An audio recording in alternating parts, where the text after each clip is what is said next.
శంకర్బాబు పడుకున్నట్టు కనిపించారు. ఇంకా ఇంకా ఇద్దరు ఇంకా ఆమె ఉన్నారమ్మా. ఓం నారాయణ స్వామి అమ్మవారు చిక్కినీళ్ళు ఇలా పట్టుకుని స్వామి ఇక్కడ తీసుకొచ్చి నారాయణ స్వామి నమస్కారం చేస్తాము. ఈ జనాలు అందరూ అంక చూసారు స్వామి ఇలాగే పట్టుకున్నారు అమ్మవారిని.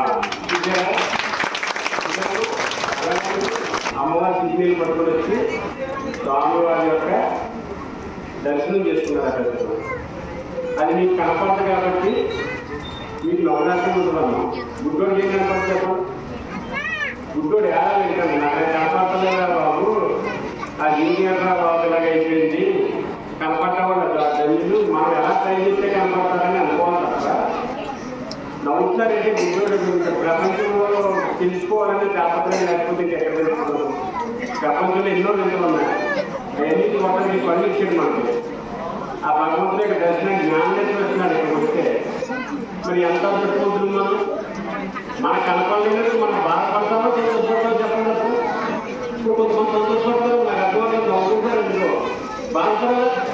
నా జీవితం ఎలా అయిపోయింది, నేను ఎంత కర్మలో ఉన్నానా, ఎంత బాధలో ఉన్నానా, నాకు ఆ కర్మ ఏంటిది, ఆ బాధ ఏంటిది, ఆయన దర్శనం కలగలేదని బాధపడాలి తప్ప నవ్వుకుంటున్నారంటే చిత్రం. భగవంతుడు ఆశ్చర్యంగా ఉంది. ఎందుకంటే కనపడలేదు బాధపడతారు. ఇప్పుడు ఒక కేజీ బంగారం లాంటి వచ్చిందమ్మా. మిగతా కావాలంటే బాధపడతారా చివరిలో నవ్వుకుంటే మనం ఏం చేస్తామన్నా నవ్వనేది ఎలా వస్తుందో నాకు అర్థమవుతలేదు.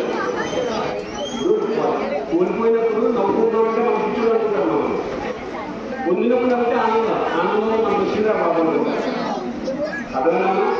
కాబట్టి చెప్పాలి ఇంకా ఆనందమ్మా. చెప్పండి నేను రావడం అంటే చాలా మంది గౌరవమ్మా స్వామి ఉన్నారు. తర్వాత మన ఊళ్ళో ఈ ఇటుపక్కల అందరూ కూడా